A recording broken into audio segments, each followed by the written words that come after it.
તમને બધાને યાદ હશે કે અમરેલીમાં પાયલબેન ગોટીનું સરઘસ કાઢવામાં આવ્યું, યાદ છે કે નહીં? બધાને યાદ છે કે થોડા થોડાને?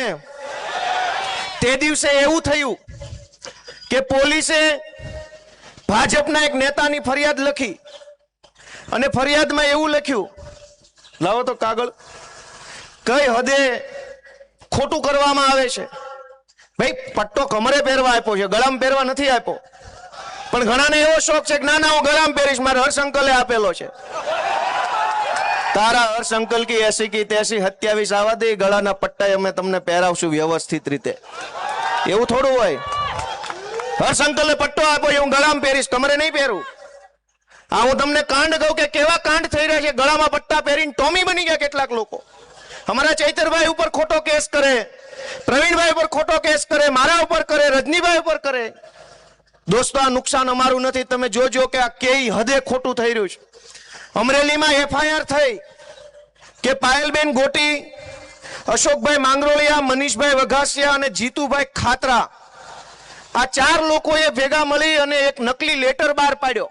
આવી જતી ને ફરિયાદ, યાદ છે બધાને? આ FIR થઈ રાત્રે 12 વાગે સિંઘમોનું એક ટોળું ગયું એમના ગામમાં, પાયલબેનની ધરપકડ કરી રાત્રે 12 વાગે. જે ન થઈ શકે બીજા દિવસે કોર્ટમાં રિમાન્ડ માંગ્યા, 2 દિવસના રિમાન્ડ મળ્યા. પછી પોલીસે અમરેલીની બજારમાં સરઘસ કાઢ્યું પાયલબેનનું, અને પછી ઓલા બીજા 3 જણાનું સરઘસ કાઢ્યું, એના રિમાન્ડ લીધા, જેલમાં પૂર્યા, હાઈ વોલ્ટેજ ડ્રામા કર્યો. પછી શું થયું? આ મારા હાથમાં કાગળ છે, અમરેલીના નાયબ પોલીસ અધિકારી નૈના ગોરડિયાની સહી છે આની અંદર. અમરેલીના DYSPએ અમરેલીના જજને, ચીફ જ્યુડિશિયલ મેજિસ્ટ્રેટને એવું લખ્યું કે અમરેલી સિટી પોલીસ સ્ટેશનની ફલાણા નંબરની FIR માં આરોપી પાયલબેન અશ્વિનભાઈ ગોટી રહે ફલાણા ગામ, તેમના વિરુદ્ધમાં પૂરતા પુરાવા નથી અને આરોપીનું નામ ભૂલથી આવી ગયેલું છે, માટે આ ભૂલથી નામ થયું છે એ કાઢી નાખજો અને અમે અહીંથી કાઢી નાખીએ છીએ. બાપા સીતારામ. ભૂલથી આરોપીનું નામ આવી ગયું, રિમાન્ડ માંગી લીધા, સરઘસ કાઢી લીધું, પટ્ટા મારી લીધા, બદલો લેવાઈ ગયો એટલે કોર્ટમાં લખીને આપી દીધું કે આ તો ભૂલથી આવી ગયું તું. હી. તમે દિલ ઉપર હાથ રાખીને વિચારો કે તમારી દીકરી યારે આવું કરીને પછી પાછળથી કહી દેતો કે હી ભૂલથી આવી ગયું. આ વ્યાજબી વાત છે? જે દિવસે FIR લખાય તે દિવસે તમે નહોતા જોઈ શકતા કે સાચું છે કે ખોટું? ચેક કરી શકાય એમ હતું, બધી ખબર હતી કે ખોટું છે, પણ ટોમી તો ટોમી છે ભાઈ. હર્ષ અંકલ બોલે ટોમી, ટોમી કે પાયલને પકડી લાવું. મિત્રો કલ્પના કરો, આપણે હસીએ છીએ પણ એટલો શરમનો દુઃખનો વિષય છે. એક વખત અમારી સરકાર બનાવી જોજો, ટોમીને ઢહડીએ નહીં તો કહેજો તમે. દોસ્તો અમને ગુસ્સો આવ્યો છે, અમને ગુસ્સો છે એ વાતનો કે કેટલાક ટોમી આખા ગુજરાતની અંદર ફરે છે હર્ષ સંઘવીના નામનો, ગળામાં પટ્ટો પહેરીને પબ્લિકને ડરાવે, ધમકાવે, ખોટો કેસ કરું, આમ કરું, જેલમાં પૂરું, ફરજમાં રૂકાવટ કરું. અરે તારી ફરજ કી 80 કી 83, તું આવી જા 27માં હામો. દોસ્તો પાયલબેનનું સરઘસ કાઢ્યા પછી પોલીસના DYSPએ અદાલતને લખ્યું કે આ ભૂલથી આવી ગયેલું નામ છે, તો શું કામ સરઘસ કાઢ્યું ભાઈ? શું કામ રિમાન્ડ માંગ્યા? ધરપકડ શું કામ કરી? 2 દિવસ મોડી ધરપકડ કરી હોત, 2 દિવસ ચેક કર્યું હોત, 2 દિવસ તપાસ કરી હોત તો તમને ત્યારે જ ખબર પડી જાત કે આ ખોટું છે, તો આ બધું ન કરવું પડે. અને એનાથી આગળ કુલ 4 આરોપીના નામ હતા. એમાં પહેલામાં એમ લખ્યું કે પાયલબેનનું નામ ભૂલથી આવ્યું છે, પણ પછી થોડાક દિવસ પછી શું થયું? આ બીજા કાગળમાં છે. આ બીજા કાગળમાં સાયબર ક્રાઇમ પોલીસ સ્ટેશનના PI ની સહી છે અને એને એવું લખ્યું છે કે આ કેસ હકીકતની ભૂલ વાળો છે, એટલે કે અમારાથી ભૂલ થઈ ગઈ છે, એટલે આરોપી મનીષ વઘાસિયા, આરોપી જીતેન્દ્ર ખાતરા અને આરોપી અશોક માંગરોળિયા વિરુદ્ધ તપાસ દરમિયાન કોઈ પુરાવો મળ્યો નથી, એનું નામ પણ ભૂલથી આવી ગયેલું છે, માટે કાઢી નાખવું. બાપા સીતારામ. દોસ્તો વિચાર કરો, 4 આરોપીના નામ ભૂલથી આવી ગયા, 4 આરોપી વિરુદ્ધ પુરાવા નથી, તો મૂળ કેસનું શું થયું? ઓલો લેટર કોણે લખ્યો હતો? અને લેટર લખ્યો તો એ સાચો હતો કે ખોટો હતો? પાયલબેન અને 3 પુરુષ 4 આરોપી હતા, 4ના નામ ભૂલથી આવી ગયા એવું પોલીસે ઓફિશિયલ લખીને કોર્ટમાં આપી દીધું. તો ગુનો કોણે કર્યો? સરઘસ શું કામ કાઢ્યું, રિમાન્ડ શું કામ લીધા? તો કે અત્યારે જે ભાઈ હર્ષ સંઘવીના ભાઈબંધ જે મંત્રી બન્યા છે એને બદલો લેવો તો આ 4 લોકો હારે, એટલે ટોમીને કીધું કે જા ટોમી, પાયલબેન અને ઓલા 3 ને પકડીને સરઘસ કાઢીને કેસ કરીને ખોટા કેસમાં જેલમાં નાખી અને બદલો લેવાઈ જાય, પછી લખીને આપી દેજે, હી છૂટી ગયા. દોસ્તો, કાયદાનો કેટલો ભયંકર દુરુપયોગ છે તમે જોયું. આ હદ છે પોલીસ સ્ટેશનોની હાલત આ છે. તમે વિચારો કે કેમ લડવાનું અને કોણ લડશે, આ બધું વ્યાજબી છે કે ગેરવ્યાજબી? તમારી શેરીમાં સોસાયટીમાં ભાજપના પેજ પ્રમુખ રહેતા અને પૂછો કે ભાઈ તારી બેન દીકરી આરે આવી ઘટના બનશે અને પાછળથી પોલીસ હી કરશે, ગમશે? આ હાટું પોલીસ સ્ટેશન ખોલ્યા છે કે ગમે એની ઉપર ગમે એવો ખોટી એફઆઈઆર ને પાછળથી હી ભૂલ થઈ ગઈ, પુરાવો નથી, ખોટી રીતે નામ આવી ગયું, માફ કરજો, સોરી, તો આવી જાય કેબિનેટ મંત્રી સ્ટેજ ઉપર, હું 2 લાફા મારીને હી ભૂલ થઈ ગઈ. હાલશે એવી રીતે? ભાજપના કેબિનેટ મંત્રીને 4 લાફા સ્ટેજ ઉપરથી મારીને પછી હી હકીકતની ભૂલથી લાફો મરાઈ ગયેલ છે, જે દરગુજર કરવા વિનંતી, તો હાલશે? હાલશે કે નહીં હાલે? આપણી બેન દીકરીનું સરઘસ કાઢ્યું અને અદાલતમાં ડીવાયએસપી લખીને આપ્યું ભૂલ થઈ ગઈ. તો તમે ભૂલ કરશો કે સાચું કરશો? ભૂલ કરી હોય તો બટન દબાવજો, બટન દબાવો. ભાજપનું સારું કરવું હોય તો દબાવો હાવણાનું. દોસ્તો, એ વિનંતી છે, બીજું શું મારે કહેવું તમને. એને ભૂલ કરી સરઘસ કાઢીને. દોસ્તો, આટલી હદે સરકારી તંત્રનો ભયંકર દુરુપયોગ થઈ રહ્યો છે. જે બોલે એને પાડી દેવાની નીતિ, જે અવાજ ઉઠાવે જેલમાં પૂરી દેવાના. કાળુભાઈ પોશિયાને ખોટા કેસમાં જેલમાં પૂર્યા. શું કેસ હતો કાળુભાઈ ઉપર? કે ખોટું રજીસ્ટર બનાવ્યું ને ચોકીદારનો પગાર ખાઈ ગયા. અરે, તમારી પાર્ટીનો ચોકીદાર આખો દેશ વેચવા કાઢ્યો, પકડો, જેલમાં પૂરો. જો તમારા મોકાત હોય તો તમારી ભાજપ પાર્ટીનો ચોકીદાર આખો દેશ વેચવા કાઢ્યો, અડધું વેચી નાખ્યું છે. કોઈની હિંમત નથી ચોકીદારને ચોર કહેવાની. પણ જે કાળુભાઈ, જે રિંકલબેન શિક્ષણ માટે લડાઈ લડ્યા, આગેવાની કરી, એટ્રોસિટીના કેસમાં જેલમાં પૂર્યા એમને. હરેશભાઈ સાવલિયા, અમારા જુનાગઢ જિલ્લા પ્રમુખ, એટ્રોસિટીના કેસમાં જેલમાં. કાયદાનો દુરુપયોગ થઈ રહ્યો છે મિત્રો. હું તો એક નાના દીકરા તરીકે તમારી પાસે એક વિનંતી કરવા આવ્યો છું કે અમારી તો તોય ચિંતા ન કરતા, જે જુલમ હશે ભોગવી લેશું, પણ આ વિપક્ષની દિવાલ નહીં વધે, આ વિપક્ષનો ટેકો નહીં વધે, તે દિવસે ભાજપનો રાક્ષસી પંજો તમારા ગળા સુધી આવશે. અત્યારે અમે આડશ છીએ, આ બધા આડા ઉભા છે જનતાની. ભાજપનો પંજો પહેલો અમારા ઉપર પડે, અમે જ નહીં હોઈએ, આ લડનારા લોકો નહીં હોય, આ પાર્ટી નહીં હોય, આ વિપક્ષ નહીં હોય, તો એ તો ખૂની પંજો છે, એ તો હડકાયું કૂતરું છે, હવે લોહી ભાળી ગયું છે, એ તો ગમે એને બટકા ભરી જાય. મિત્રો, મારી તમને વિનંતી છે કે આપણે જરાક જાગીએ, વિચારીએ. ગઈ ચૂંટણીમાં કોર્પોરેશનમાં તમે ખૂબ સરસ આશીર્વાદ સહકાર આપ્યા. આ મહેશભાઈ જેવા આગેવાન આવ્યા, આખા 5 વર્ષ સુધી સંઘર્ષ કર્યો. જે દિવસે આ પાયલબેન, મહેશભાઈ, રચનાબેન, આ અમારા જેડી, આ બધા જ્યારે 2021માં ચૂંટણીમાં ઉભા રહ્યા ત્યારે એકેય ઉપર એકેય એફઆઈઆર નહોતી. આજે બધા ઉપર હાથા એફઆઈઆરો થઈ ગઈ છે. શેની? લૂંટ કરવાની નહીં, બળાત્કારની નહીં, ચોરીની નહીં, રેતી કાઢવાની નહીં તાપીમાંથી. કામરેજના, કતારગામના, વરાછાના, સુરતના લોકો માટે લડવાની 7-8 એફઆઈઆર આ બધા ઉપર થઈ ગઈ છે. 5 વર્ષમાં આટલું મેળવ્યું એમણે. અને દોસ્તો, જે ભાજપમાંથી નેતા બને છે એ શું મેળવે છે તમે જાણો છો. આ લોકો શું મેળવ્યું? જેલમાં ગયા, અનેક વખત માથા ફૂટી ગયા, તમે બધાએ બધું જોયું છે. અને છતાંય આટલા જુલમ પછી આ આખી ટીમ, આ અમારી પાર્ટી, આ નેતાઓ જનતા માટે લડાઈ લડે છે. તો તમારા આશીર્વાદના હકદાર ખરા કે નહીં? એ 7-8 જણાએ હા પાડી, એનો ખૂબ ખૂબ આભાર ભાઈ. બધાએ હા નથી પાડી. દોસ્તો, ખૂબ મુશ્કેલ સમય છે ગુજરાતના ઇતિહાસમાં. મારી તો ઉંમર 36 વર્ષ છે. જેની મારા કરતા ડબલ ઉંમર હોય યાદ કરે કે તમે છેલ્લે ક્યારે એવું સાંભળ્યું હતું કે ધારાસભ્યને જેલમાં પૂર્યા? ગુજરાતના ઇતિહાસમાં પહેલી એવી ઘટના બની કે ચૈતરભાઈ વસાવા ધારાસભ્ય બન્યા પછી 2 વખત એમને જેલમાં પૂરવામાં આવ્યા. શું કામ?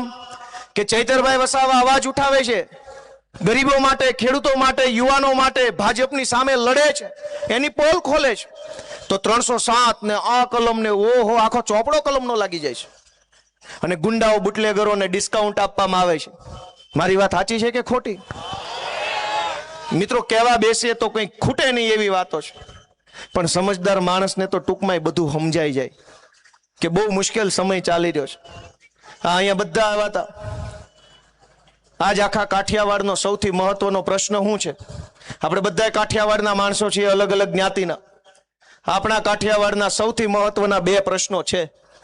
આખી સરકારને આખું એનું ટોળું મંત્રી સંત્રીને એક ખટારો ભરીને મુદ્દામાલ અહીંયા સન્માન લેવા આવ્યો હતો. કોઈએ એને પૂછ્યું નહીં કે કાઠિયાવાડની સૌથી મોટી સમસ્યા છે સામાજિક સુરક્ષા, સલામતી. ગુંડાઓ, લફંગાઓ, હલકાઓ બેફામ બન્યા છે. ગમે એને મારી લેવું, ગમે એનું લૂંટી લેવું, ગમે એને હેરાન કરવા, ગમે એની બેન દીકરીના ચાળા કરવા, ગમે એના શેઢે ચડી જવું, ગાડીઓ ચોરી લેવી, તુતારી કરી લેવી, વ્યાજે રૂપિયા આપીને જમીનો લખાઈ લેવી, બેફામ બન્યા છે બધા.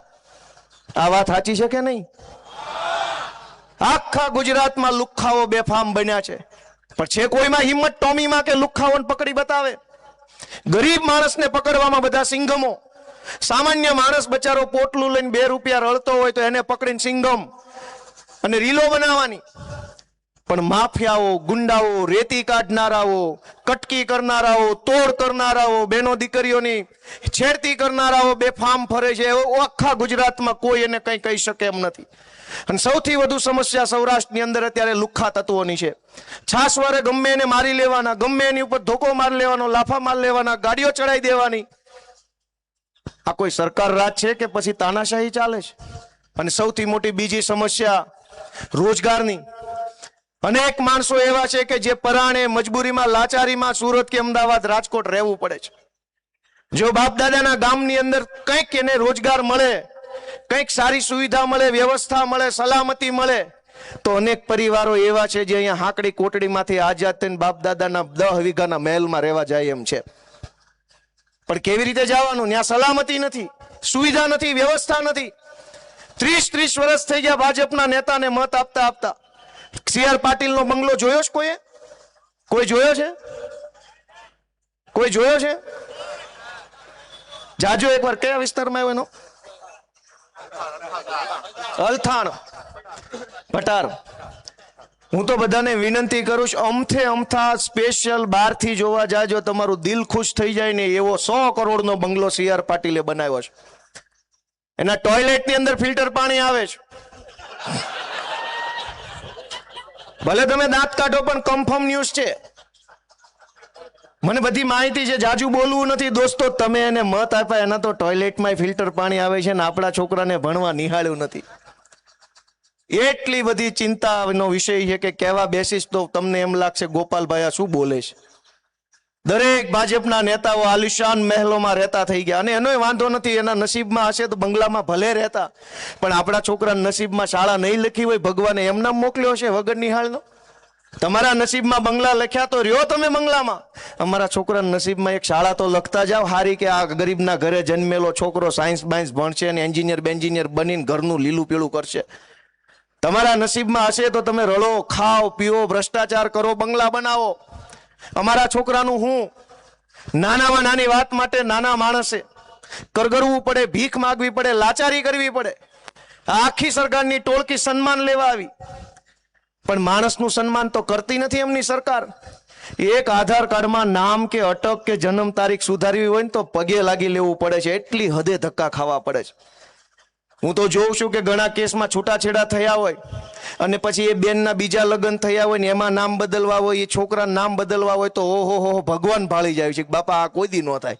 છૂટું કરવું એ હેલું થઈ ગયું છે, પણ ઓલું નામ બદલવું અઘરું થઈ ગયું છે. વાસ્તવિકતા વધે આ પાડો ને તો ના પાડી દો. એટલી હેરાનગતિ છે કે એની વાત જવા દો. માણસને ધક્કે ચડાવવો, અપમાનિત કરવો, એને કોઈ પણ સંજોગોમાં લૂંટી લેવા સિવાય કોઈ વાત નથી.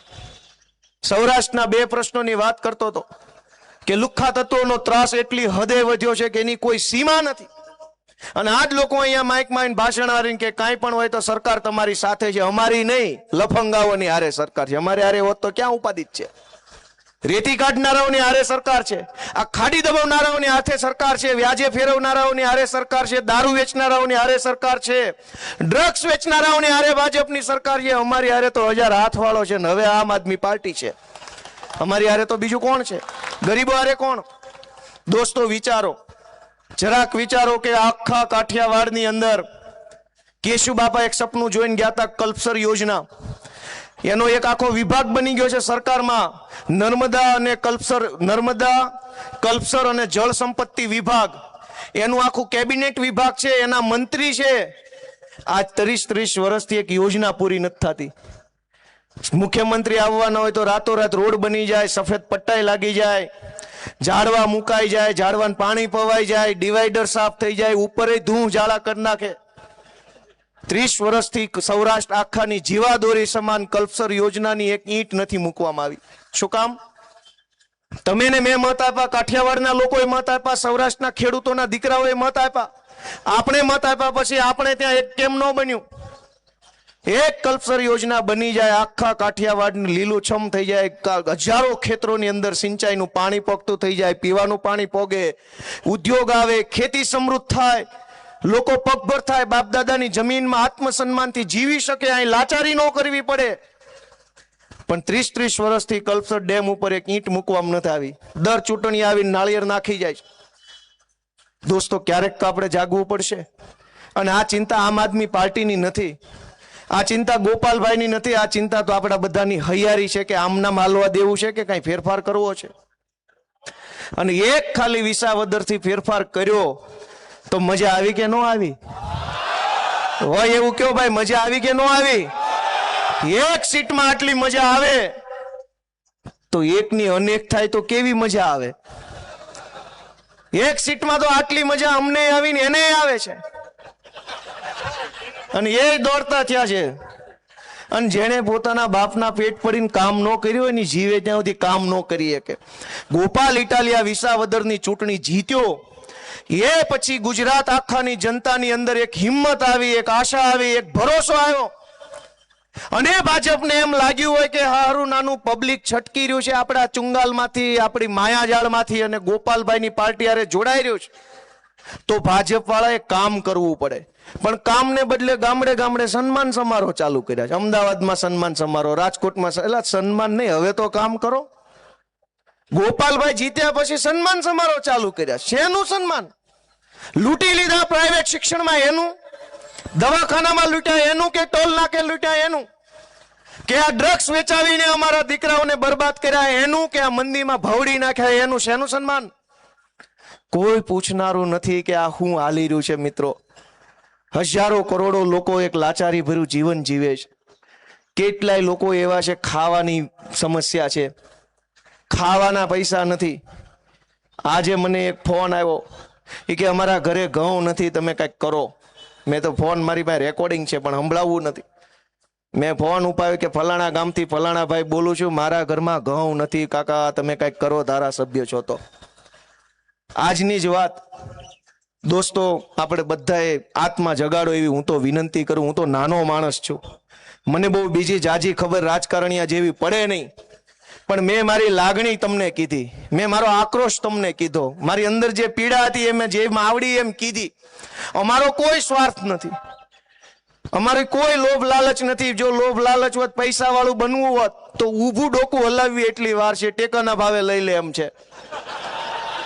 પણ અમારું ડોકું ઊભું ન હલે, અમારું ડોકું આડું હલે છે કે નહીં, ચોરના પેટના ને મૂકવાના નથી, નહીં નહીં નહીં, અમારું ડોકું આડું હલે. અને જેણે ઊભા ડોકા હલાવ્યા એને લઈ લીધા છે, ગોડાઉનમાં મૂકી દીધા છે.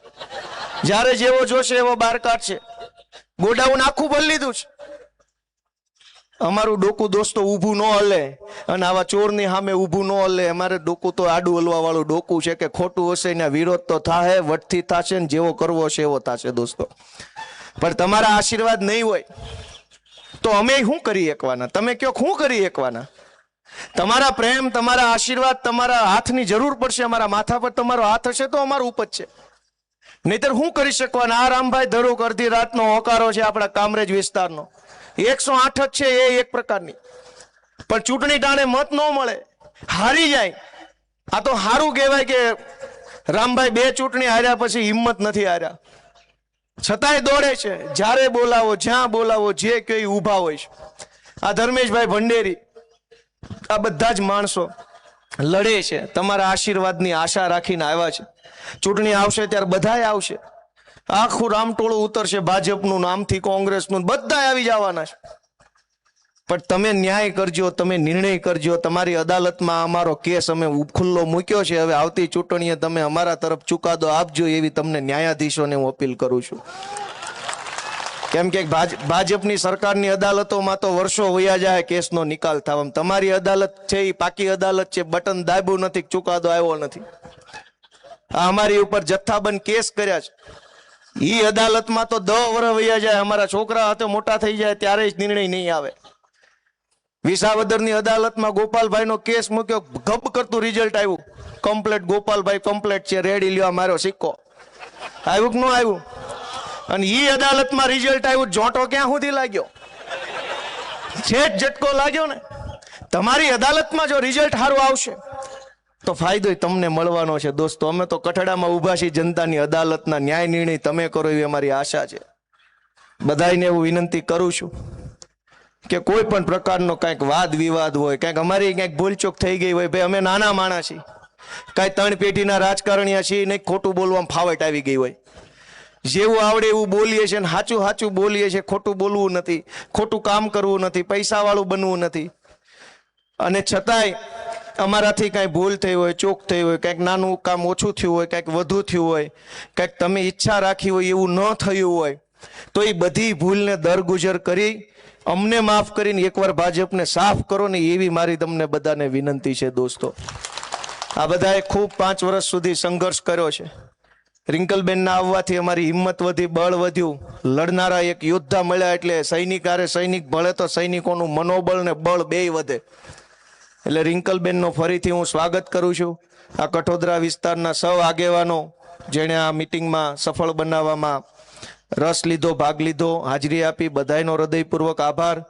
અને આપ સૌએ આટલી શાંતિથી મારી વાત સાંભળી એ બદલ બધાને 2 હાથ જોડીને નમસ્કાર. ભારત માતા કી, ભારત માતા કી. ધન્યવાદ ગોપાલભાઈ.